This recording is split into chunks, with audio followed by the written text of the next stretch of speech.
Hello दोस्तों, video में हम बात करने वाले हैं बिरला सॉफ्ट के बारे में। फाइनेंशियल ईयर 26 के फर्स्ट क्वार्टर के रिजल्ट कंपनी ने आउट किए हैं और क्वार्टर फर्स्ट के जो नंबर देखने को मिले हैं, यहाँ पर अब तक जो आईटी कंपनियों के रिजल्ट हमें देखने को मिले थे, वहाँ पर एट्रिशन रेट अगर आप देखेंगे तो वो हमें इंक्रीज फॉर्म में देखने को मिल रहा था। लेकिन बिरला सॉफ्ट के केस में अगर आप देख रहे हैं तो यहाँ पर काफ़ी ज़्यादा नंबर में सुधार हमें देखने को मिला है। बाकी अगर नंबर आप देखेंगे तो थोड़ा सा दिक्कत भरे हैं नंबर, लेकिन अगर एट्रिशन रेट का नंबर आप देखेंगे तो यहाँ पर अदर कंपनी से बेटर जो है नंबर हमें देखने को मिले हैं कंपनी के। तो वीडियो की शुरुआत करते हैं सबसे पहले रेवेन्यू परसेंटेज से। देखिए, मोस्टली इंडियन आईटी कंपनीज जो हैं उनका रेवेन्यू सबसे ज़्यादा अमेरिका और यूरोप कॉन्टिनेंट से हमें देखने को मिलता है। अगर बिरला सॉफ्ट में आप जाएंगे तो यहाँ पर रेवेन्यू आप देखेंगे कि इनका 86% रेवेन्यू जो है वो अमेरिका कॉन्टिनेंट से आता हुआ नज़र आ रहा है। और रेस्ट ऑफ वर्ल्ड की अगर हम बात करते हैं तो यहाँ पर 13% ये रेवेन्यू, लगभग 13.5% के आसपास ये रेस्ट ऑफ वर्ल्ड से रेवेन्यू कमाते हैं। यानी कि कंपनी की आधे से ज़्यादा की कमाई जो है वो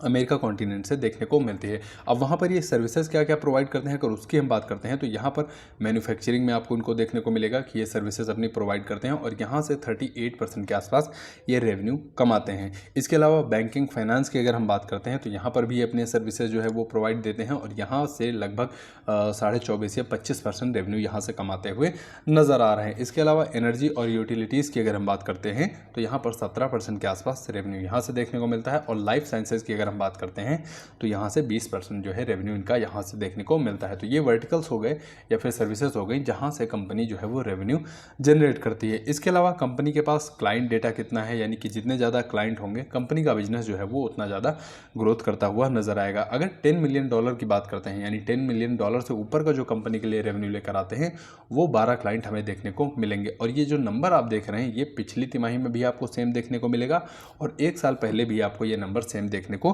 मिलने वाला है। इससे ये पता चलता है कि क्लाइंट मिलने में कंपनियों को काफ़ी ज़्यादा दिक्कतें हमें देखने को मिल रही हैं। अदर आईटी कंपनीज में अगर आप जाएंगे तो वहाँ पर भी अगर क्लाइंट का नंबर आप देखेंगे तो या तो वो कम होता हुआ नजर आया है या फिर वो नंबर आपको फ्लैट देखने को मिलेगा। और बिरला सॉफ्ट के केस में भी आपको सिमिलर चीज़ देखने को मिली है कि इनका जो सबसे बड़ा क्लाइंट यानी $10 मिलियन से ऊपर का जो रेवेन्यू लाते हैं वो नंबर आपको फ्लैट ही देखने को मिलेगा। इसके अलावा $5 मिलियन से ऊपर का जो रेवेन्यू लेकर आ रहे हैं, अगर उसकी हम बात करते हैं तो यहाँ पर भी दिक्कत रही है क्योंकि यहाँ पर क्यू ऑन क्यू बेस पे एक क्लाइंट इनका कम होता हुआ नज़र आया। 3 महीने पहले इनके पास 27 क्लाइंट हमें देखने को मिले थे और इस बार अगर आप देखेंगे तो 26 क्लाइंट ही हमें देखने को मिले हैं। तो ये थोड़ा सा दिक्कत देखने को मिल रही है आई कंपनीज़ में कि क्लाइंट जो है वो कम होते हुए जा रहे हैं आई कंपनियों के। चाहे आप $10 मिलियन का ले लीजिए, $20 मिलियन का ले लीजिए या फिर 50-100 मिलियन का ले लीजिए, तो वहाँ पर दिक्कतें हमें देखने को मिली है। इसके कई सारे फैक्टर्स हो रहे हैं क्योंकि एक अमेरिका में जो दिक्कतें चल रही वो आप जान ही रहे। दूसरी चीज़ ये है कि जनरेटिव एआई जो है आईटी कंपनीज पे सबसे ज़्यादा इम्पैक्ट हमें देखने को मिल रहा था। अब इससे क्या है कि जो काम 4 लोग कर रहे थे वही काम अब 2 लोग करने लगे हैं। तो इस वजह से क्लाइंट जो है वो बहुत ज़्यादा कम हमें देखने को मिल रहे हैं कि सभी कंपनियों के क्लाइंट कम होते हुए नज़र आ रहे हैं। इसके बाद टोटल एम्प्लॉय बेस की तरफ चलते हैं तो यहाँ पर आप देखेंगे कंपनीज के एम्प्लॉय आप देखेंगे तो यहाँ पर सबसे ज़्यादा जो है दिक्कत देखने को मिली है क्योंकि एट्रिशन रेट अगर आप देखेंगे तो यहाँ पर भी आपको सिमिलर देखने को मिलेगा।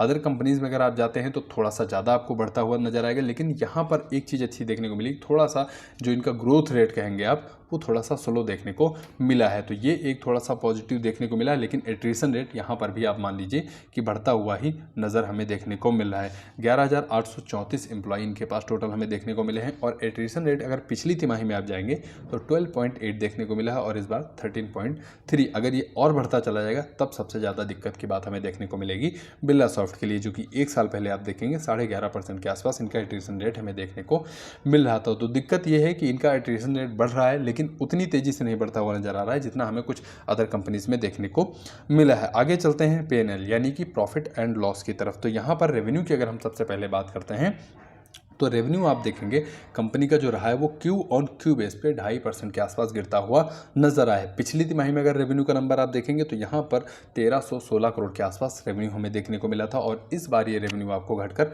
1284 करोड़ का ही देखने को मिलेगा। ईयरली बेसिस पे भी दिक्कत देखने को मिली है, लगभग 3.5 या 3.2% कह लीजिए आप, इनका रेवेन्यू कम होता हुआ नजर आया। इसके अलावा ऑपरेटिंग प्रॉफिट की हम बात करते हैं तो यहाँ पर भी अच्छी खासी गिरावट देखने को मिली है। 18.5% से ऊपर इनका ऑपरेटिंग प्रॉफिट जो है वो कम होता हुआ नजर आया है ईयरली बेसिस पे।